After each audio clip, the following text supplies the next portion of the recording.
Bueno, iniciamos con la clase de hoy. Hoy trataremos patología de los intestinos, las enfermedades inflamatorias intestinales y la enfermedad iventricular.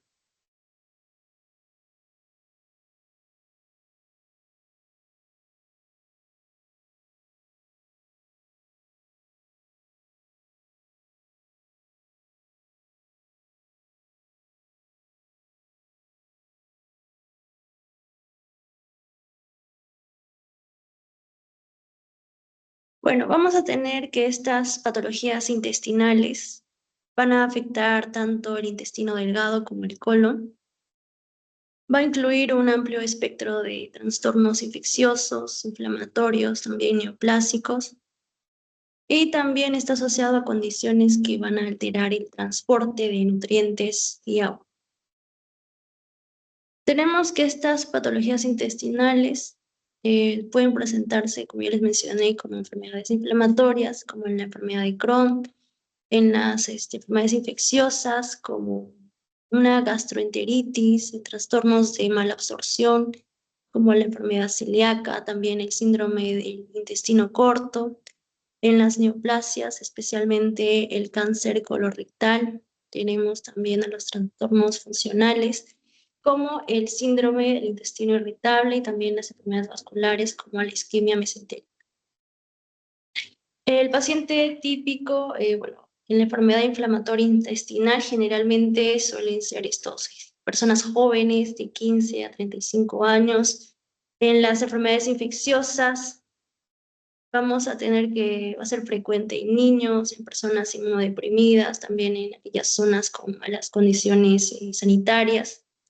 También tenemos este cáncer colorectal que generalmente se va a presentar en personas mayores de 50 años. Tenemos también el síndrome de mala absorción que suele afectar a niños, pero también a adultos.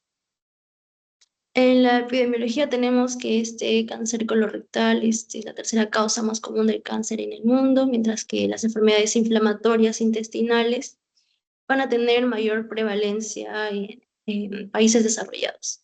Las infecciones intestinales suelen causar importante morbilidad y mortalidad, especialmente en la diarrea infantil, y tenemos a la enfermedad celíaca que se va a presentar aproximadamente en el 1% de la población mundial.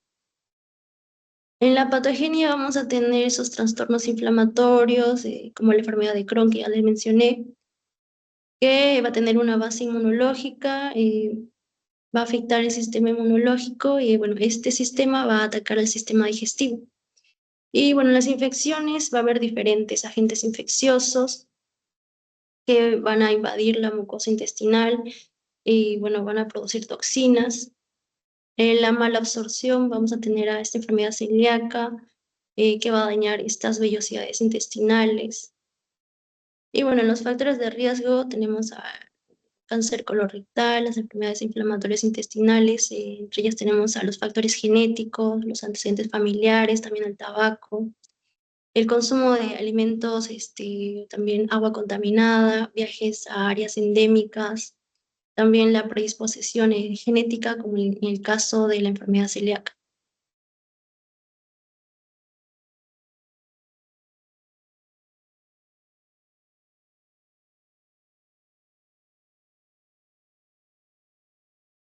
Bueno, tenemos, en la imagen van a observar estas obstrucciones intestinales que van a ser el bloqueo parcial o completo del intestino delgado, o también puede ser del grueso, que va a impedir el paso normal del contenido digestivo.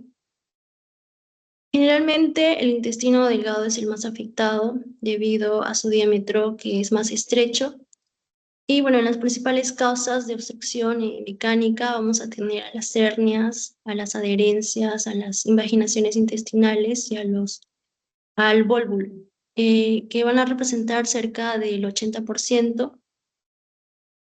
Y bueno, tenemos que estas hernias van a ser estas protrusiones de vísceras a través de un defecto en la pared abdominal, o sea, va a haber un desplazamiento de un segmento o de un órgano que va a ser empujado por otro. Es la causa más común de esta obstrucción intestinal. y bueno, afecta principalmente al intestino delgado. En cuanto a las adherencias, estos van a ser puentes fibrosos formados por cirugías, también por infecciones o por inflamaciones, que pueden causar hernias internas, también obstrucción y estrangulamiento. El vólvulo va a ser esta torsión de un asa intestinal alrededor de su punto mesentérico, que va a generar esto, bueno, una obstrucción y también un infarto, y generalmente se va a ver afectado el colon sigmoides y también el SIB. Bueno, luego tenemos esta invaginación intestinal. En esta el intestino se va a plegar sobre sí mismo. Se va a presentar generalmente en niños menores de 2 años y en casos graves suele causar obstrucción e infarto.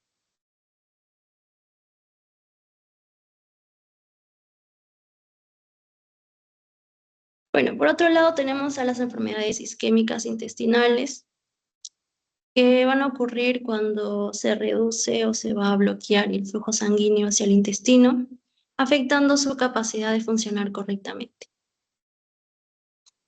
Vamos a ver que el tracto intestino, el tracto digestivo va a estar irrigado principalmente por 3 arterias. Tenemos a la arteria celíaca, la mesentérica superior y a la mesentérica inferior.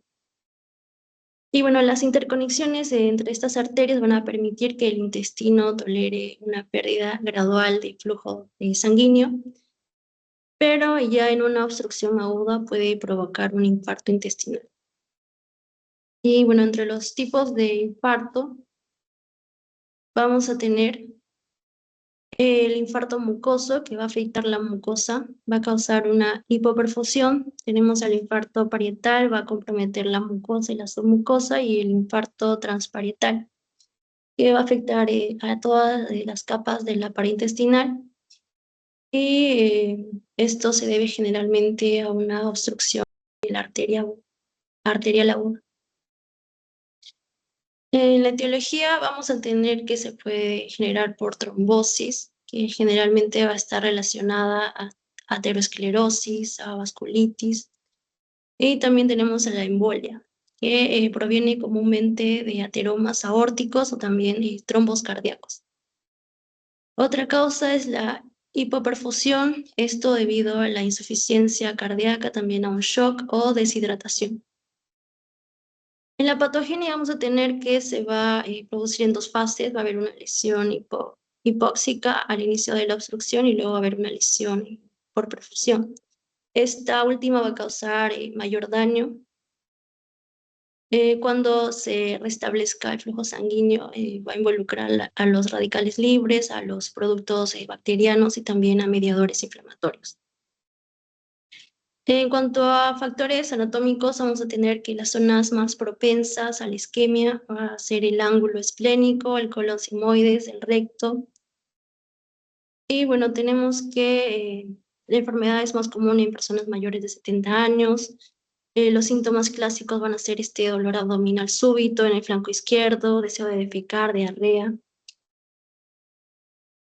Y bueno, el diagnóstico sí va a ser complicado porque va a haber una superposición de síntomas. En cuanto a las formas subagudas y crónicas, vamos a tener que esta isquemia crónica puede ser confundida con enfermedades inflamatorias intestinales, y hay complicaciones asociadas, ya sea por una infección por citomegalovirus, enterocolitis por radiación.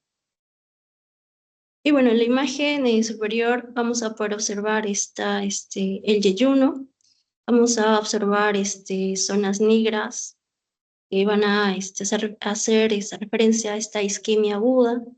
En la imagen superior derecha vamos a poder apreciar también una hemorragia, una zona hemorrágica.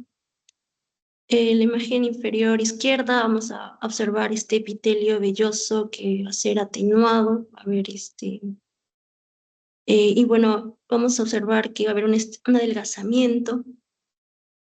Y en la imagen inferior derecha vamos a observar un epitelio atrófico y una lámina propia fibrótica.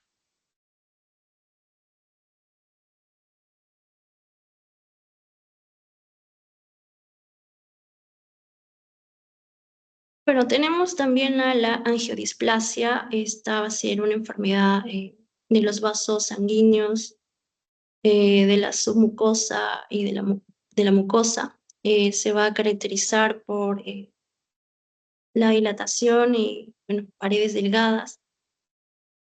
Estas se van a dar principalmente en el ciego y en el colon ascendente. Afectan generalmente a personas mayores de 60 años. Aunque son poco frecuentes, tienen una prevalencia de menos del 1% y son responsables del 20% de los casos graves de hemorragia intestinal baja en ancianos. La patogenia no es clara, pero se cree que factores mecánicos como la contracción del intestino pueden ocluir las venas submucosas, causando la dilatación focal. Y bueno, las lesiones se van a presentar como áreas enrojecidas, como podemos ver en la imagen. También pueden ser violáceas en la mucosa intestinal. Se pueden observar también nódulos o también lesiones elevadas. Y estas pueden ser múltiples y también tener tamaños variados, ya sea desde milímetros a varios centímetros.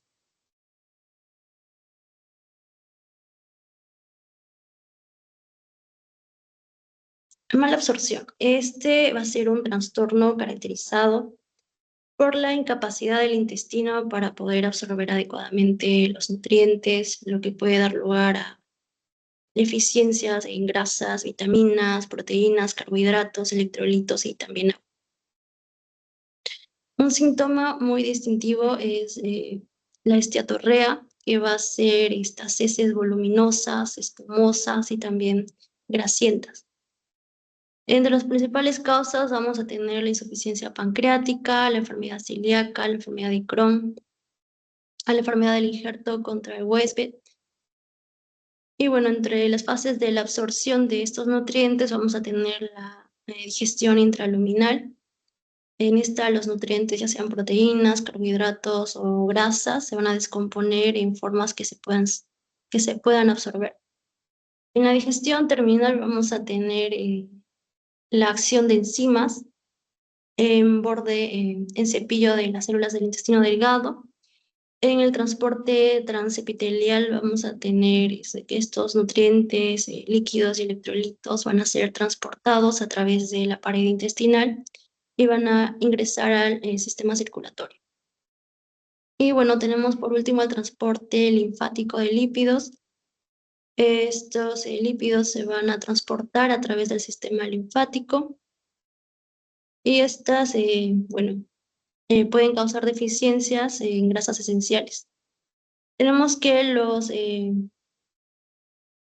principales síntomas son la diarrea, el meteorismo, esta acumulación excesiva de gases en el tracto intestinal. También tenemos el dolor abdominal, adelgazamiento, atrofia muscular. Y bueno, entre las deficiencias de nutrientes puede tener anemia, hemorragias. Y bueno, en cuanto a la diarrea, esta se va a definir como un aumento en la masa, en la frecuencia, en la fluidez de las heces. Normalmente esta va a ser superior a 200 gramos por día. Puede ser causada por la mala absorción y la secreción excesiva de líquidos. Tenemos esta diarrea secretora que se caracteriza por tener heces isotónicas, o sea que estas van a tener una concentración de solutos en heces que va a ser similar al plasma sanguíneo. Tenemos a la diarrea osmótica, causada por la presencia de solutos no absorbidos, que van a generar un efecto osmótico. Y bueno, esta diarrea se suele aliviar con el ayuno. Tenemos otra que es la diarrea de mala absorción, ocurre cuando hay un fallo generalizado en la absorción de nutrientes y se va a asociar a esteatorrea y también se va a aliviar con el ayuno. Y por último tenemos esta diarrea exudativa que resulta de enfermedades inflamatorias y se caracteriza por heces purulentas, puede ser también hemorrágicas y va a persistir durante el ayuno.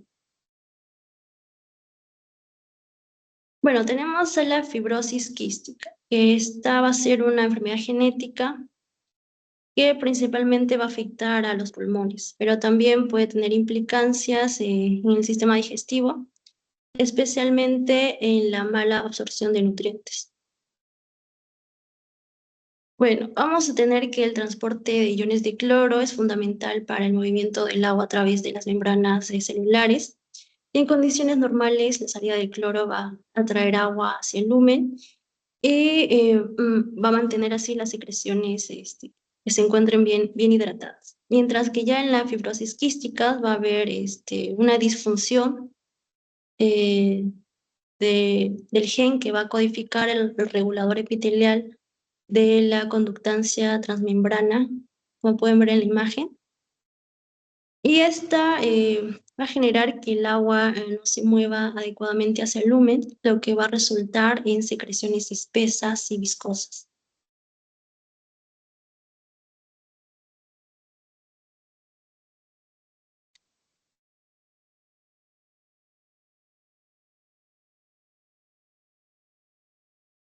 Bueno, tenemos a la enfermedad celíaca. Va a ser un trastorno inmunológico.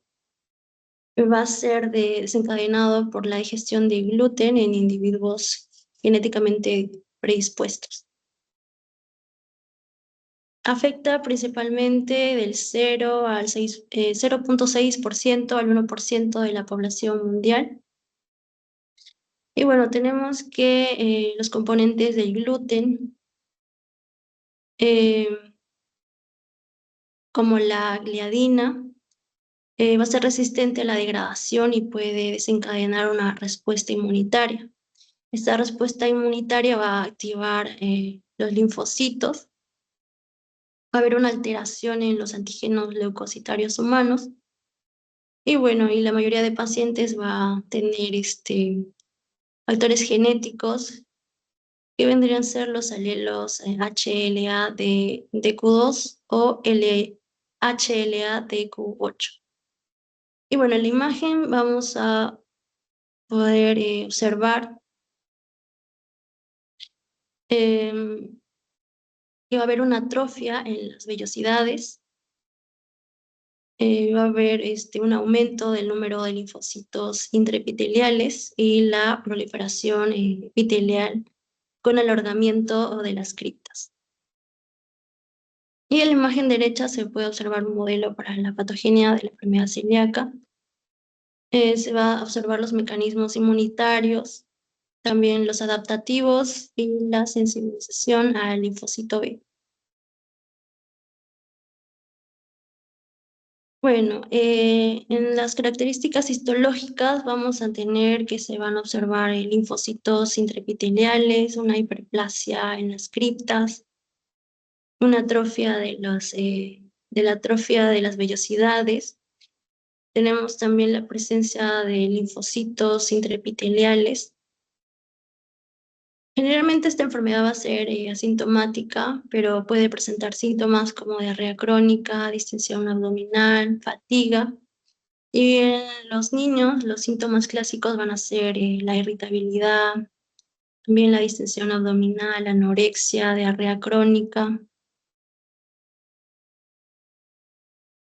Y bueno, en la macroscopía vamos a ver esta atrofia de las vellosidades, vamos a ver una hiperplasia de criptas. Y en la microscopía estos linfocitos intraepiteliales, la atrofia de vellosidades, la hiperplasia de las criptas, incremento de células plasmáticas y mastocitos, y también la destrucción de la arquitectura intestinal.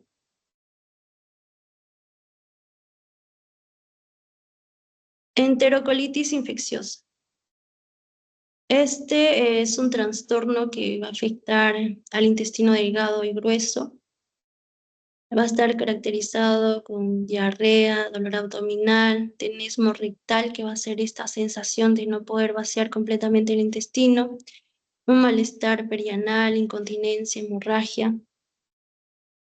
Va a ser un problema de salud pública que va a causar 1 millón de muertes anuales. Y bueno, la mitad de estas muertes ocurren en niños menores de 5 años, donde la enfermedad diarreica es la cuarta causa más frecuente de la mortalidad. Y entre las causas de infecciones vamos a tener bueno, a los patógenos que van a causar enterocolitis y va a presentar varios factores como la edad, la alimentación, el estado inmunitario del huésped, también la geografía. Influye mucho el acceso a agua potable limpia. Y bueno, entre los patógenos comunes vamos a tener a Escherichia coli y Salmonella. También se pueden tener virus como los rotavirus y adenovirus. Bueno, tenemos el cólera. El cólera. Ya. Ya, bueno, esta va a ser una enfermedad infecciosa que va a ser causada por bacterias, en este caso Vibrio cholerae, que es un gram negativo.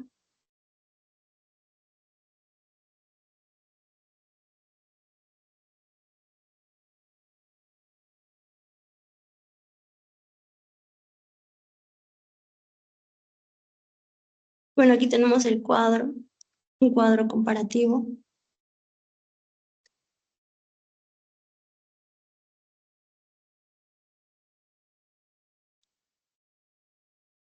Y vamos a tener por ejemplo, Escherichia coli es un bacilo gram negativo que va a colonizar el tracto digestivo. Y esencialmente tenemos a la enterotoxigena que va a causar la diarrea del viajero. Se va a dar debido a la contaminación de alimentos y agua. La población afectada generalmente van a ser los niños menores de 2 años. Y bueno, va a producir dos tipos de toxinas, que va a ser la toxina termolábil y la toxina termoestable. Y entre los síntomas principales vamos a tener la diarrea secretora no inflamatoria, puede presentar deshidratación y también casos graves de shock.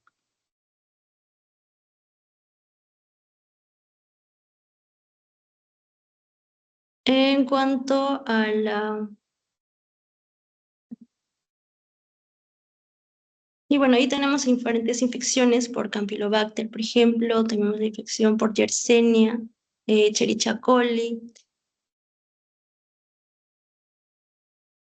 Y bueno, tenemos aquí a las colitis pseudomembranosas. Estas va a ser una inflamación del colon que generalmente se va a dar por Clostridoide difficile, que a menudo se va a asociar al uso de antibióticos.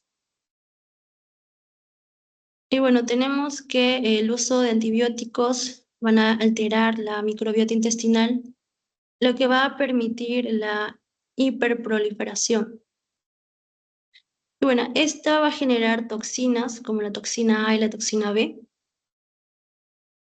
Y bueno, se va a dar esta infiltración densa de neutrófilos en la lámina propia y también las lesiones en volcán, que van a emerger de criptas dañadas, como podemos ver en la imagen derecha. Entre los síntomas principales se va a tener fiebre, leucocitosis, dolor abdominal, cólicos, diarrea líquida.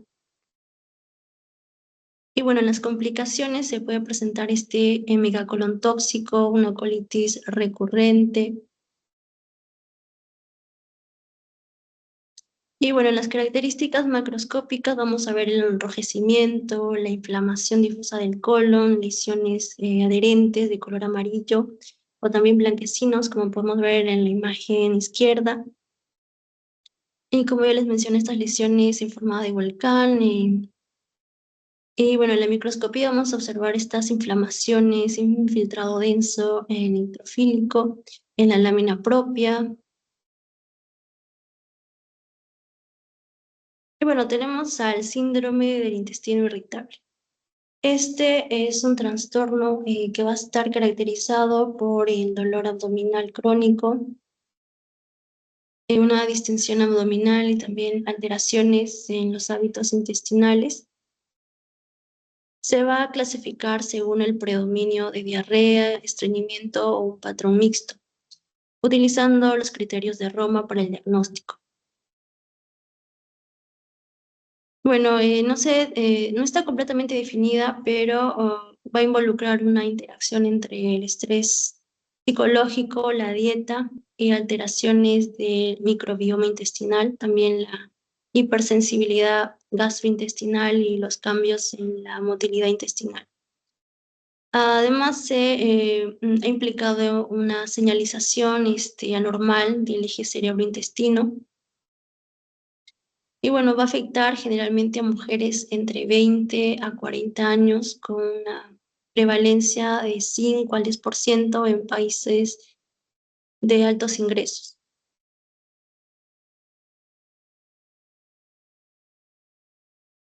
Bueno, tenemos a la enfermedad inflamatoria intestinal.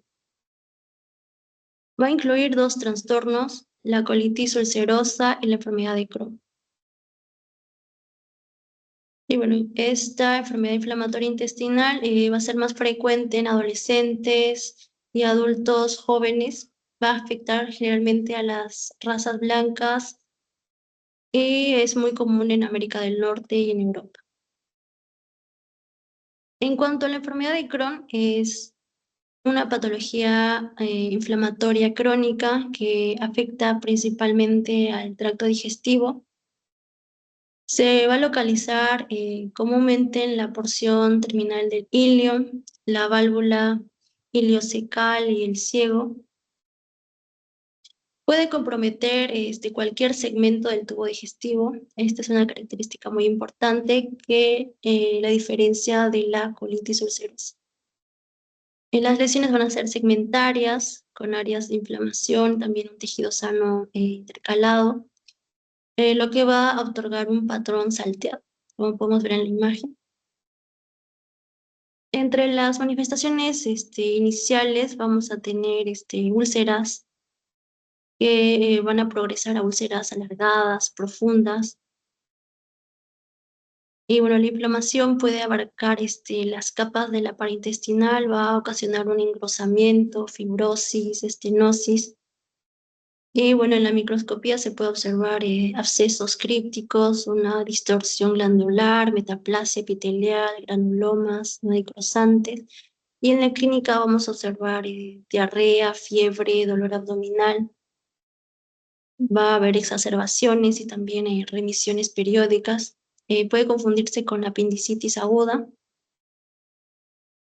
Y bueno, las principales complicaciones son la estenosis, la formación de fístulas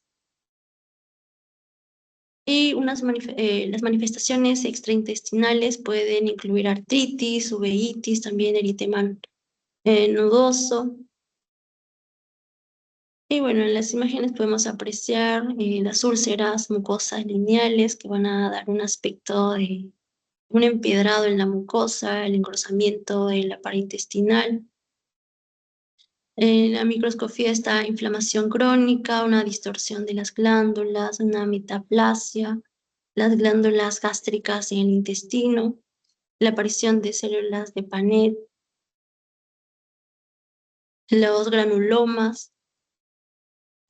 En cuanto a la colitis ulcerosa, esta va a ser una enfermedad inflamatoria intestinal que va a estar caracterizada por una inflamación crónica del colon y del recto. Entre las manifestaciones que se van a presentar, puede estar acompañada de uveitis, lesiones cutáneas, también sacroilitis, poliartritis migratoria. Y bueno, va a afectar siempre el recto, se va a extender de forma continua al colon, lo que va a generar una pancolitis. Y bueno, la mucosa va a ser eritematosa y granular, con úlceras extensas, una transición brusca entre el tejido sano y enfermo, como puedes ver en la imagen superior derecha. Y bueno, esta enfermedad crónica va a causar la atrofia de la mucosa. Lo que sí no va a haber un engrosamiento de la pared del colon, a diferencia de la enfermedad de Crohn.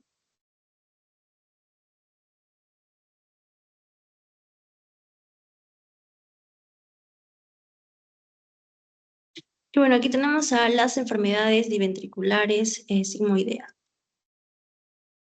Se va a caracterizar por la formación de evaginaciones pseudo diventriculares, estas de acá,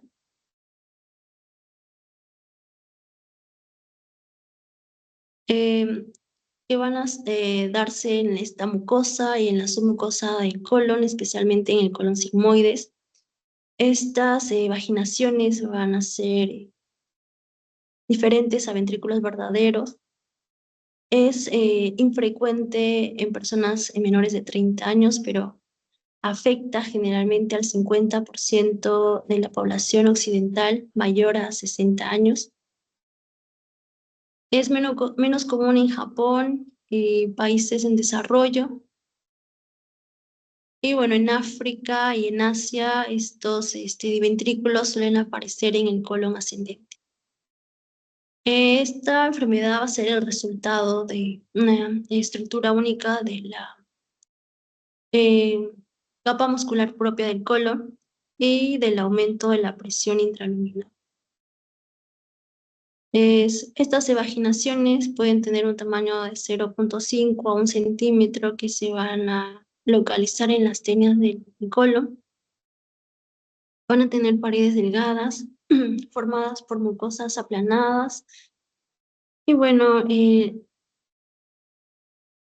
las imágenes podemos observar los diventrículos llenos de heces. En la imagen B, en la imagen inferior, vamos a poder observar este corte transversal. Él nos va a mostrar estas evaginaciones de la mucosa. Y en la imagen derecha vamos a observar la protrusión de la mucosa a través de la musculatura propia. Eso sería todo, chicos. ¿Tienen alguna consulta? Voy a enviar el post-test.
Ya terminaron, pueden retirarse, no hay problema. Hasta la próxima semana. Gracias.